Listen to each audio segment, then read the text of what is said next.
이처럼 고위험군 교사의 관리 문제가 현안으로 떠오르면서 교사들의 정신건강 실태도 주목받고 있습니다.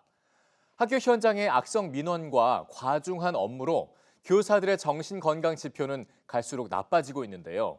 이른바 이 하늘이법에도 이들의 회복을 지원할 방안이 일부 포함돼 있지만 기존 대책을 되풀이하는 수준에 그쳤습니다. 보도에 진태희 기자입니다. 지난 2023년 서희초등학교 교사 사망 사건 이후 교육당국은 교사들의 마음 건강을 돕기 위한 여러 가지 대책을 내놨습니다. 교사들이 스스로 마음 건강을 확인하고 교원 치유센터나 정신건강복지센터에서 치료를 지원하는 내용이 담겼습니다.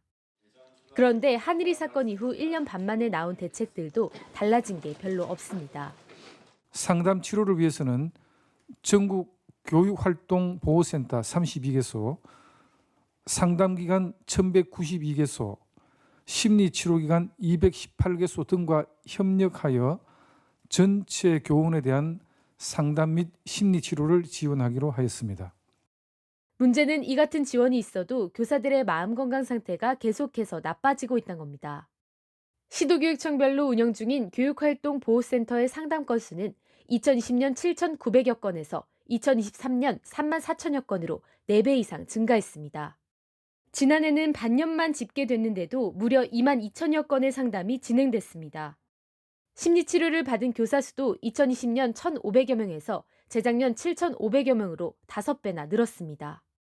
질병휴직을 사용한 초중고 교사도 꾸준히 늘어 2023년부터 2024년까지 2,000명에 육박하는 것으로 집계됐습니다. 이들 교사 5명 가운데 3명은 초등학교 교사였습니다. 섣부른 추정으로 마치 우울증이 타해 위험성과 관련이 높은 것으로 오해하게 될까 봐 우려가 됩니다. 이는 현재 우울증 등 정신적 어려움을 겪고 있는 교사들에게도 큰 부담이 될 가능성이 있습니다. 필요한 지원과 치료를 통해서 충분히 직무 수행이 가능하다는 점을 강조할 필요가 있겠습니다.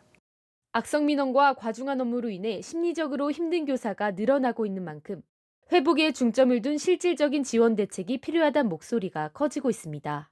EBS 뉴스 진태입니다.